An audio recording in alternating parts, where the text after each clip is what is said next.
so please be patient with us. That would be great.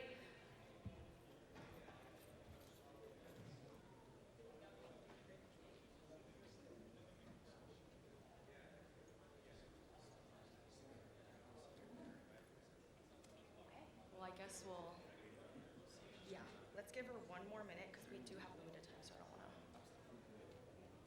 to. All right.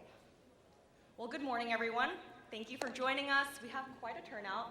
I might be biased, but I think this panel is going to be the best one of the day. We're bringing a lot of energy. They've had their morning coffee, a really exciting topic to talk about, and also please ignore that photo. That was my previous Azuki Twitter photo, but no longer a member there. So we have Marco here, who's sitting in for Litizen 1. So even though Litizen 1 is on that, he is not joining us today. Adrusha, who's our fourth panelist, I guess, is MIA, so we'll wait for her, but we're just going to go ahead and get started because this is a super fun topic and we have 30 minutes. I'm not going to do the intros. I'm going to have our amazing panelists do their own intros, tell us who you are, what you're working on now, and tell us about anything that you have in the pipeline as well. Marco? Yeah, I can get started.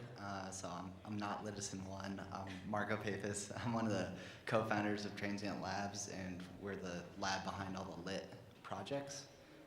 In addition to some other ones like Jeremy Coward's Block Queens. I don't know if anybody's seen that, but we, love working with lit. It's just this playground for, awesome, creative, innovative projects that just flip industries on their heads. So like, lit project 1 was Survive All Apocalypses, a book by New York Times 10-time best-selling author Neil Strauss, and we gave away the publishing rights for that. So, just some really awesome, innovative projects going on. Hey everyone, I'm Ivan Perez. I'm the co-founder of Multiplied, Teller Finance, DeFi startup. At present, my company Multiplied has been working with various NFT projects to help architect the sale, grow the community, and create a go-to-market strategy towards sale. However, my main focus right now is to build a venture DAO for creative production and look for a way to disintermediate the way that both in media and in filmmaking or any kind of creative production, individuals are able to raise funds, as well as change or democratize the way that revenue is distributed among everyone included in a project. Thank you. Thanks, Heidi, for having us. Really appreciate it. Thanks, audience, for being here. I'm Bob Bacon. I'm the head of Virtue Animation Studios, and we are a Web3 producer of high-quality animated content. Our background, our leadership team has been in the animation business, working for some of the most iconic companies that you've heard of, like Disney and Pixar, Warner Brothers, and Paramount. We bring decades of experience to our business and believe that storytelling is the key. So we want to bring sort of the timeless principles that we've learned over our experience in animation into Web3 and build community around timeless stories and engaging characters in new worlds. That's our approach. Hey guys, my name is Adrusha Apana. I am the founder of Curiosity Entertainment. I'm a producer, executive producer. Curiosity, coming out of the pandemic, is in its inaugural year. We have 5 premium TV shows, the first of which will be announced next week. Ozark's creator Mark Williams, his next TV show. And 2 films for this year, major motion pictures, one with Simon West, one with Anthony McCartan, who did Theory of Everything, Darkest Hour. We develop, we creatively produce, and we finance. So for me, Web3 is a beautiful space to build community from the ground up and fandom from the ground up around our characters. And I'm very, very interested in the implications of smart contracts and how that's going to affect our industry, both from an IP audience building and elevation standpoint, but also from the idea of protecting our creatives. Thank you, guys. I mean, talk about a diverse group, so many different perspectives when we're thinking about the future of storytelling as we move from Web 2 to Web 3. I'm curious, we are at the forefront of this space, right? Web3, there's so many different interpretations out there as to what that will look like, but I'm curious to get your guys' ideas and thoughts in what storytelling is really gonna look like and pan out in the space. NFTs, of course, aren't new, but they're really just hot right now, right? And everyone's jumping on the bandwagon. What's the next phase from here? I guess I'll pick this one up. There is something I think that we need to be, as creators, very aware of, and that's the fact that the NFT space is in its sort of like moment in the sun market exuberance, right? And I do think that's going to be changing over time, but the reality is that at now people are looking almost like as buzzwords, right? I think what we're going to see is a reconceptualization of what it means to have a social or material reality.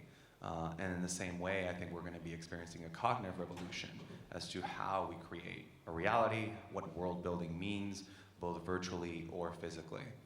As opposed to the future of storytelling, I think most of what we're going to see people start to harp in on is not necessarily this idea of selling NFTs, fundraising for a creative production or any kind, but rather let's say a change in the way that we distribute content and also how we can offer up IP to the buyers of this content.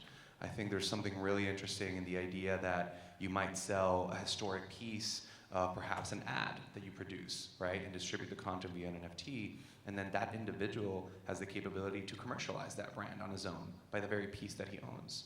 So in a way, you have individuals now that will market that project for you. They will aggrandize the clout of that project, and I think that's going to be pretty revolutionizing.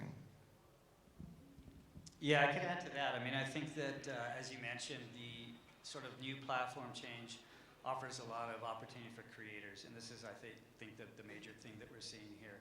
You know, the idea of new sources of funding, new means of distribution, new models of rewarding the creators, of engaging the community in the process. These are all major sort of concepts, you know, that I think are going to be applied to this new world. And, you know, sort of my take is at the end of the day, the cream will rise to the top, and good content will sort of, you know, show itself as it's always done. There's been many platform changes, you know, that we've experienced over time, and we'll probably continue to experience more, but always content wins, and so that's what we're really focused on, is how do we create new storytelling in this space and involve our creators more directly in the process, and then be able to take our projects and be able to roll them out in kind of a new way than we've ever done before. So like I come from the world of feature films, feature animated films. It would cost maybe, you know, $300 million to launch when you include production costs, marketing, and distribution. You're waiting 4 years and you're spending, you know, over $250 million to find out if you've even made a buck. That's not a good model. So I'm really excited about what this new model offers and for us and for creators. And I just think like we're really at the early stages of this. And all those opportunities will make people's minds go crazy and think about new things. So it's going to be fun. So for those of you who aren't in the film and television industry, we sit in a space that is not very frequently disrupted. And the one thing that can disrupt in film and television is value in IP or intellectual property or value around a story or a character. So we saw a lot of, what is that feedback? I'm like, I'm on a radio show. Do you guys hear that? So what we saw this year with a lot of minority forward content like Crazy Rich Asians, that we had these major breakthroughs. What you had in Crazy Rich Asians was a best-selling novel. So it had a massive amount of audience already around it. And to the film and television industry, that is gold. And that is what greenlights and sells screens and helps us get things onto distributors in terms of the current distribution systems. So yes, disrupting distribution, bringing in new financing. But what this has done for creators is opened up this new pocket to build audience around your creative. And we saw that in Web 2 a little bit when we had YouTube come out, and we had Instagram come out, we had people optioning things from these spaces where creators had their own audience. Web 3, another space now that is igniting fire, and there's a window for creators to come in, get their IP out, whether it be characters, animated characters, whether it be stories, in unique ways, and build audience around it in a rapid form, and have ownership of that audience because of the smart contracts that are attached to it. We saw all the streamers and all the different distributors this year go to moving to their own apps. I would say half of those were because they were trying to jump on the subscriber-based model that Netflix, et cetera, did and make money and own their own subscribers. But for distributors like Starz, I think it was in the Harvard Business Review, they talk about the fact that they created an app because they wanted to own their own data. They didn't care about the subscribers. They wanted to know who their consumers were and how to retarget them. And when they scraped that data, they found that their consumers, their main audience was females of color from the middle of America. And they rotated all their programming, and they became a number 3 premium streamer again. They were almost dead. So when you look at Web3, what you're looking at is an opportunity for creators to own their own data, for creators to own their own audience, and in that way to disrupt and allow producers like ourselves to be able to take that into the film and television, the standard approach of film and television and distribute it, but also to create these new distribution models, to create these new audience models, audience growth models, where you have direct to consumer.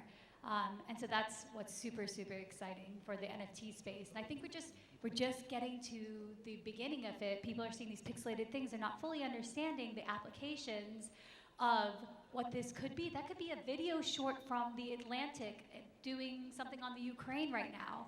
And imagine the back of that video short, there was a smart contract. And now Netflix can go in and bid on that smart contract, and they can option that story about the Ukraine. What they see forward facing was just a short on this platform. The smart contract applications can mean that libraries can become globally marketed to all distributors straight from the creators. There is something I kind of want to add to that, and I'm going to double us back a little bit to what you mentioned about filmmaking as well as filmmaking and TV production. And I'll backtrack a bit. So having spent a lot of time in this space now, dissecting it, and prior to entering the NFT space, again, so to speak, I worked a good amount of time at decentralized finance, which is DeFi. And a lot of what happened during the last 2 years as we were shooting shit at the wall and building DAOs is that we realized that there are certain steps you need to take towards truly making change. And usually you want to start where the money is, right? And I know no one likes to have that conversation, but the reality is when you look at the film industry right now, you see investors that will put money, right, into a production.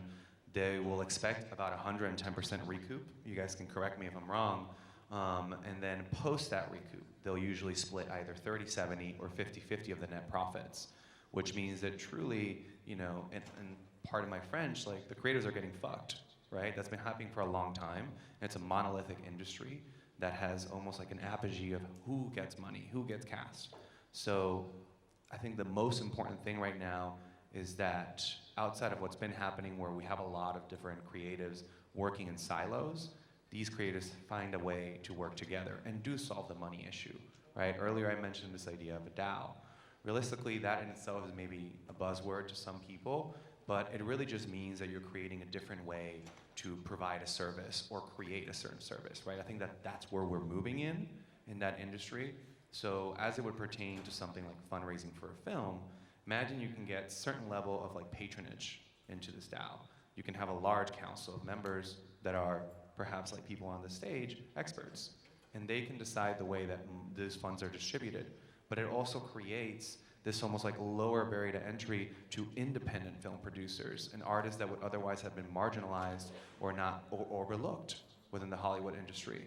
So if you can do that, like you can break that ceiling even beyond that. One day you could have subsidiaries within that DAO that act as guilds, and you can get rid of this sort of like, problem with the unions and this idea of paying membership dues.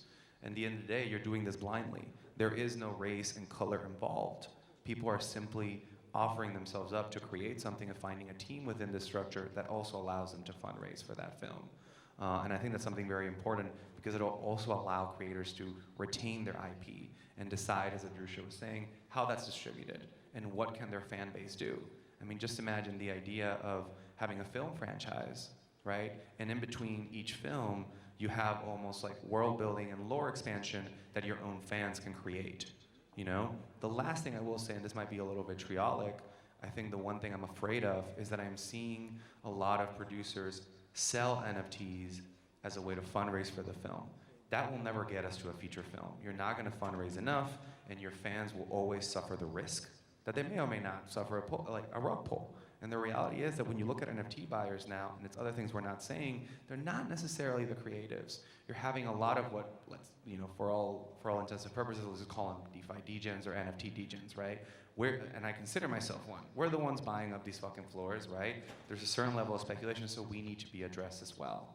And maybe there'll be a shift in there. It's sort of like, how do you break through that first threshold? Yeah, I think that's a good point. Listen, I think in the animation process, we're creating art all along the way of our process. And what we've seen so far is a lot of art come out as NFTs. It's lacking the deeper engagement of story, character, world, and that's what we want to bring to it. But I do think that, like I was saying earlier, rather than waiting 4 years and spending hundreds of millions of dollars to find out what you have, there's a model that offers earlier monetization points here. So we can build NFTs, we can build sort of these drops into the process of telling story, and that's what we plan to do. I'm really interested in flipping that model. I don't want to wait all that time. I don't want to spend all that money, and I want to work around creators and their personal brands. So I think we can get to market a lot faster. It's unproven, so we'll see how it works. But I'm very excited about it. Coming from the place where we're spending hundreds of millions of dollars, and our creators, they don't really make that much at the end of the day, like you were mentioning. So the studios, if a creator comes up with a really great project, typically what happens is they'll option it to a studio. They'll pay them a little bit amount of money. They may even kick them off the project and they don't finish it. And then if it turns out to be a big, billion-dollar baby, it's the studio that's walking away with the bulk of the profits. So we definitely think the Hollywood model is completely broken. It's a model that favors, committees over creators. It favors profits over participation, okay? And we want to flip that model and reward the people who are actually doing the work. And Marco, Yeah. your thoughts on this? I wanted to circle back to ownership because I think NFTs are really a medium of ownership. So the creator owns their IP and gets to sell it directly to consumer, basically. But also the collectors are owning something. So if you get commercial rights, you can build your own story around your character. So take Jenkins was a floor ape that was bought. They signed a talent agency, got Neil Strauss on board, and creating this universe for one character. That's such an important story. I mean, we would never have this kind of source material for these future, cultural bits, right? Our culture is being defined right now. Instead of by Marvel Comics way back in the day, Spider-Man, it's now based on NFTs, the creators, but also the collectors creating their own story for the future, which is really awesome. Yeah, I think, I'm sorry, do you want to? Oh, I'm going to add to whatever you say, so go ahead. Well, I do think that's very well said. Part of what you speak of in terms of the collectors is also that, think about the fervor that fans have where they go out and they create their own fan fiction. So what happens when they can create their own fan fiction now, but perhaps they've purchased some piece of that film and they can actually, with actual rights, start to produce and build that out, right? I mean, you were mentioning the Bored Ape. I think I recently heard that apparently some Bored Ape is being launched as either a rapper or a DJ, something like that, right? Which is interesting, but again, it's this idea of what can you do with the value of the IP you buy and now store and hold. There is something else I wanted to mention, which is very interesting, and you talked about rewarding everyone in a project. And for those of you who have looked into the film industry, right now you have grips, you have production value, you have a number of individuals that get together, right, to put together a film or any kind of visual project. And the reality is those people are not rewarded, they're overworked, they're underpaid, and the money continues to flow into the people at the top.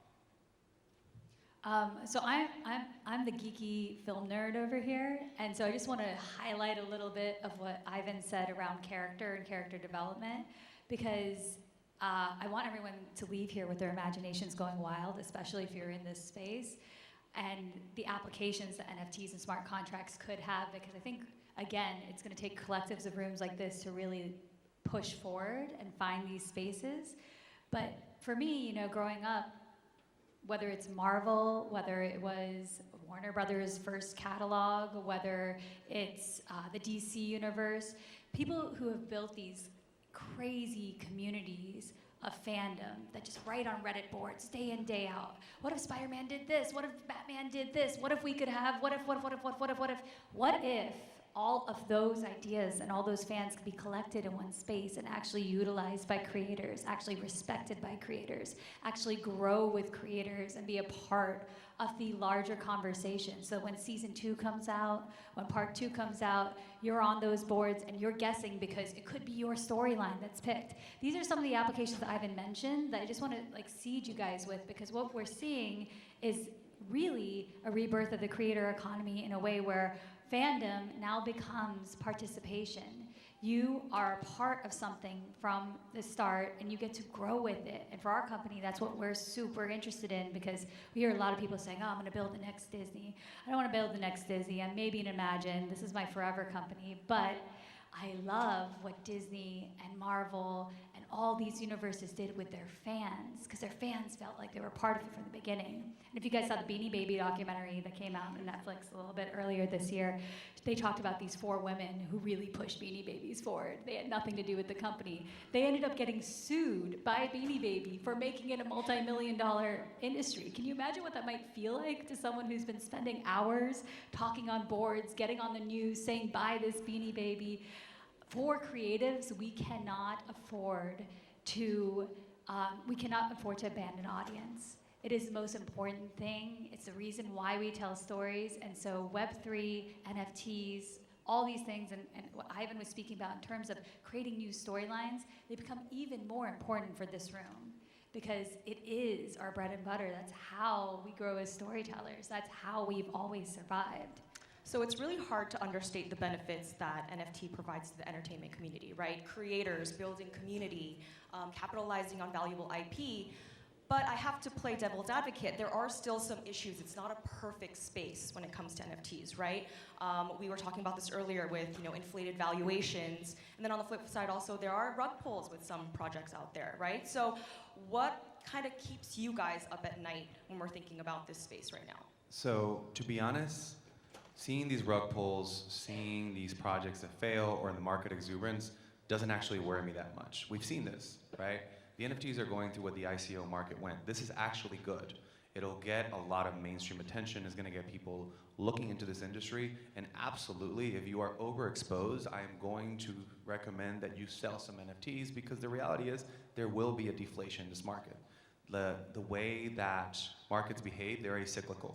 And often what you have is individuals recycling their own fear and greed, right?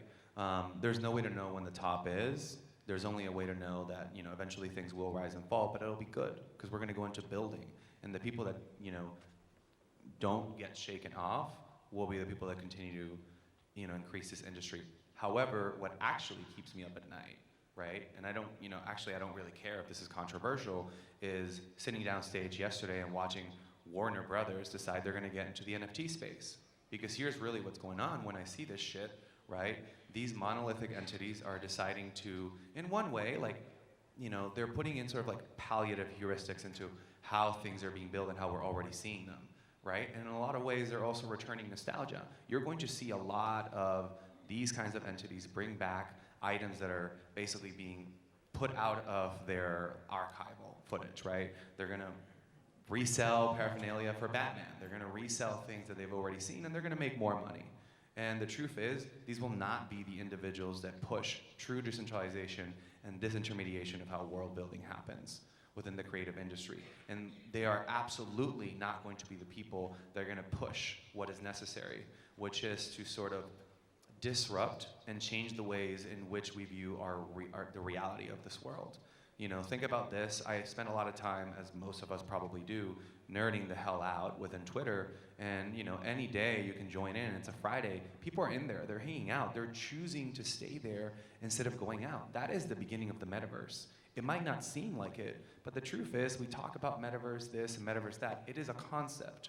It's nothing physical. It is an ethereal idea of what it means to exist outside of a physical world. And I think it's also absolutely validated. NFTs are going to push that. Yeah, I can add, I agree with you. I think we may be in a valuation bubble. I don't think we're in a technical bubble at all. I think this platform is here to stay.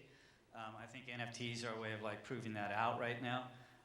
But clearly, there's a lot more that can be put on this, on this platform. I mean, I think if you look at, the internet in its day, when it came along, most people thought in the beginning it was a big information machine. Like a giant library, you can find out anything that you want to. Who would have known, today, 20 plus years later, that entire industries would have been disrupted, brand new companies would have been launched. So I can say that that's probably going to happen here too. How is it going to happen and who's going to merge? I don't know. I am worried about the big companies because it's sort of against the ethic, I think, of what we're trying to do here in Web3. And I think there's an opportunity right now for creators to take the lead. Maybe we define the industry in a way that prevents the big companies from sort of coming in because they're large and they're institutional and they're slow moving. So let's take advantage of that. Yeah, I don't think it's just a maybe. I think, and I'm going to exhort everyone in this audience to start thinking that what's going on is a proletariat revolution at both the financial, political, and cultural level. And all of us should be on a mission to, and again, I'm going to say it, fuck these institutions, right? We have to get together. We have to start working together, not work in silos. We've done that plenty of times. It doesn't help. The little men have to become the big men. And hopefully this time we might do it, without stepping into a negative realm. And I think this technology can do that because the reality is it's technology that is being architected to reward good behavior. And everybody gets to win. So why the hell would we go in any other direction? I think what keeps me up at night is the lack of artist voices pushing forth artist-to-artist education.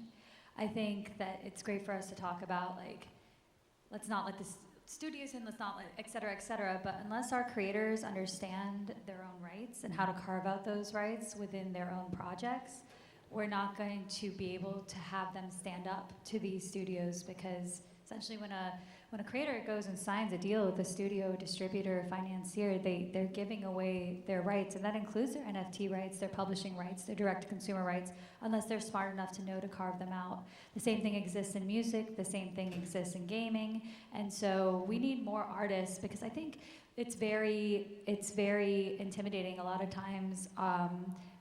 I'm an artist who went and learned the financing side of my business because I had a business degree, and I knew that if I didn't understand the economics of what I was building into, I would never own my own art. But there, as an artist, in my former years, I didn't want to. I hated the finance, I hated the tech, I didn't want to. Artists are uniquely positioned because we actually are able to understand things and morph into different space. We're actually, in my opinion, you're able to understand things at a much broader level just because the way our brains work, right? We always are able to see the 360-degree view of anything because that's what we are taught to study. And so I see a lot of artists getting intimidated by the tech and not leaning into understanding what their rights are. And I think that we as a community need to have more artists speaking to those rights, how to carve out those rights in an IRL and Web2 world so that people understand how they build what they want to build and still work with studios, with distributors, et cetera, if they need to, right? And they may not need to in the future, but it's kind of the ostrich in the sand thing to say, oh yeah, we're going to do our own thing, and they're all going to do their own thing, and we're going to fight. Like, I think we have to empower our artists to understand what their rights are, how to carve out those rights, and that's what I spend a lot of my time talking about, and what those different spaces are in the as utilities for these NFTs, where you can build these great ideas these gentlemen are talking about, and how to do that, right? And so, if you're an artist, I implore you to educate yourself and become a voice for our community. Marco, what's keeping you up at night? I guess in a way it's people chasing money, and so like that might lead people to just sign and give away their rights because they want the money. It's needed, right? So if we can build this Web3 world that actually gives power back to creators and the people, we need to all work together to do that, and I think we're getting there, but it's going to take a lot of work and a lot of hours. Well, unfortunately, we don't have time for Q&A. I thought we were going to, but the conversation was just too good. Everyone, round of applause to our amazing panelists. I hope you learned just as much as I did. I hope you guys learned just as much as I did during this panel. Reach out to them. They'll be up here for a little bit, so chat it up. Thanks, everyone.